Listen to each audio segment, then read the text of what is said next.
Hello everyone, we are Team Hamilton and this is our final project for geometric modeling. We are a team of 4 people, myself Arshant Vemagunta, Tejal Gade, Sara Gracia and Shivani Singh. Our company is made for space. The company strives and works hard to achieve perfection and deliver quality products to the customers. The prime area in which the company has established its mark is in the market of designing layouts for household items. As a team, we believe in democratic approach to ensure that innovative and artistic superiority of the final product is maintained. We believe that each member of the team comes with his own set of design values, principles, and skill sets. For our models, we use Blender. It is an open source software which supports 3D modeling, rendering, animated films, visual effects, video games, etc. It uses OpenGL to provide consistent experience. It is very well suited to individual and small studios like us, and it is compatible with all the platforms. The mentioned above are the features of the Blender.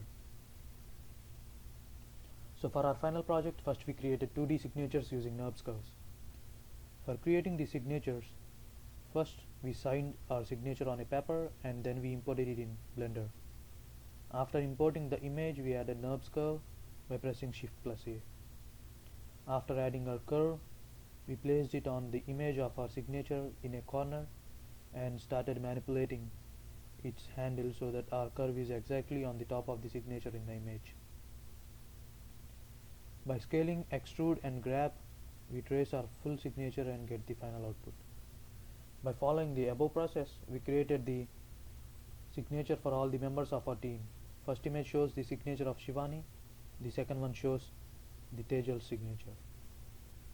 Whereas this third image is Sara Gracia's and the fourth one is my signature, that's Varshant. 3D model process. For our 3D model we selected hammer. This hammer is constructed into two parts. First part is head of the hammer and second part is the handle of the hammer. For creating the head of the hammer, we started from a cube. Select the cube as the head of the hammer, acting as the center point, and start by extruding, scaling down and then scaling up the left side of the cube to form the left neck of the hammer. And loop cuts to give more geometry to the object position at center, to horizontal and to vertical. To achieve the round shape face, select the 9 faces created by the loop cuts in step 2 and dissolve faces. Transform this mesh to sphere with value 1 again, extrude this face and add bevel. Repeat these steps by creating the right neck and extrude to work on the pin part of the hammer. Add 2 vertical loop cuts to this new formed cube shape and transform it to sphere.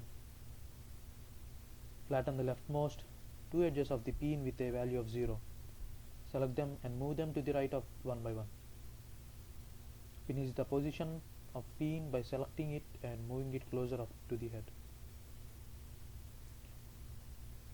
Add subdivision modifier to the complete object and loop cuts to sharpen the edges. Add 2 vertical loops cuts to the head. Select the middle face and the top and the middle face. Scale up this part and make it a bridge edge loop to create the eye hole of the hammer.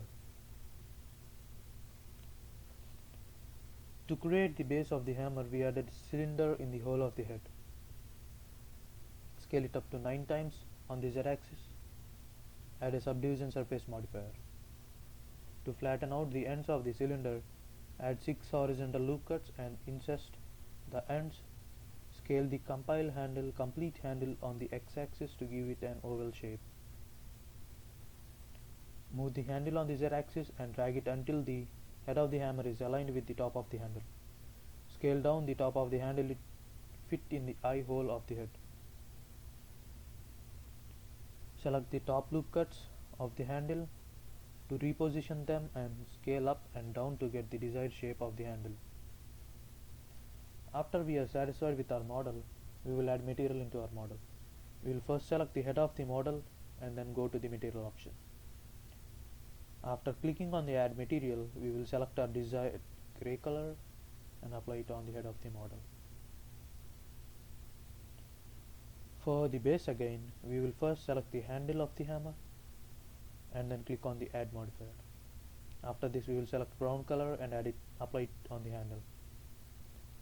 After adding material, this is how our model looks like. And this is our final 3D model design, that's the hammer. Thank you very much for watching our video.